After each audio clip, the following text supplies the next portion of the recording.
Hi friends, இன்றைக்கி டின்னருக்கு வந்து இட்லி, கேபேஜ் சட்னி, அப்புறம் மக்கனா ரோஸ்ட் பண்ணியிருந்தேன். இந்த கேபேஜ் வெஜிடபிள் வந்து எனக்கு சுத்தமாக பிடிக்காது. ஆனாலும் என்ன பண்ணுறது, அது சாப்பிட்டு தான் ஆகணும், நம்ம உடம்புக்கு நல்லது. அதனால் நான் என்ன பண்ணுவேன்னா, அது வெஜிடபிளாக பண்ணாமல் நான் வந்து சட்னி மாதிரி அரைச்சிருவேன். அப்படின்னா இட்லிக்கு எவ்வளோனா தொட்டு சாப்பிட்ருவேன். ஏன்னா அந்த டேஸ்ட் அவ்வளோவா வராது சட்னியில். அதனால் நான் சாப்பிட்ருவேன். ஸோ இதை பார்க்கும்போது இயேசுநாதர் சொன்ன ஒரு வசனம் எனக்கு ஞாபகம் வருது. மத்தேயு 5வது அதிகாரத்தில் வந்து உங்கள் சத்துருக்களை சிநேகியுங்கள் அப்படின்னு சொல்லியிருப்பாரு. அது வந்து உண்மையிலே நம்மளுக்கு நல்லது தான். ஏன்னா நம்ம மென்டல் ஹெல்த் ரொம்ப நல்லா இருக்குன்னு அர்த்தம். ஆனால் அது ப்ராக்டிக்கலாக நம்மளால் பண்ண முடியுமானா கண்டிப்பாக முடியாது.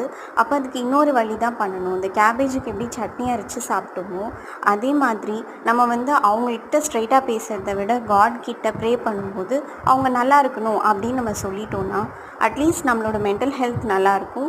நம்ம வந்து டுவர்ட்ஸ் அவர் என்ன சொன்னாரோ அவரோட பிரின்சிபல்ஸை ஃபாலோ பண்ணுற அளவுக்காவது போயிடுவோம்.